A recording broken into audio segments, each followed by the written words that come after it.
Tize nnyo bwe muba muwalampa abakulembeze b'ekkanisa. Nkuweerera amagezi, teweetabanga na muntu awalampa bukulembeze bwa kkanisa. Aba aliko daimoni w'obujagalalo. Amagezi ge gajagaladde. Sigaana abakulembeze bakola ensobi, naye si gwe wabateekawo.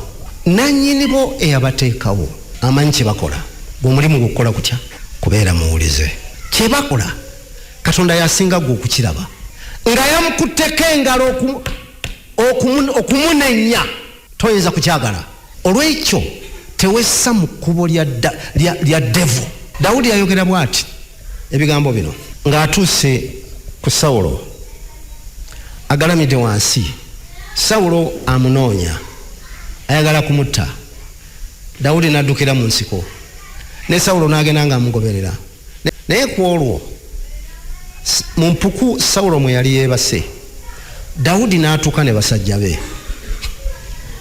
Musajja wa Dawudi kyava amugamba nti, ssebo, nduumira ngenda kumufumita effumu eri likwate n'ettaka.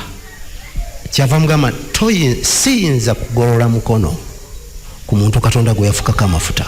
Temusomangako omulenzi eyatta Sawulo eyamufumita ajja aripootinga olutalo ewa Dawudi. Dawudi amubuuza, Sawulo yafa atya? Namugamba nti ssebo, uyu mulabe wo nzi namutta.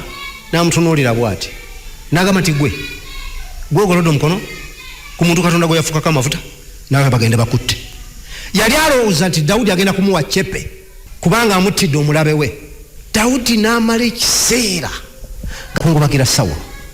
Oba mwagala okubeerako ebikolimo, mwepankire ku bakulembeze b'ekkanisa.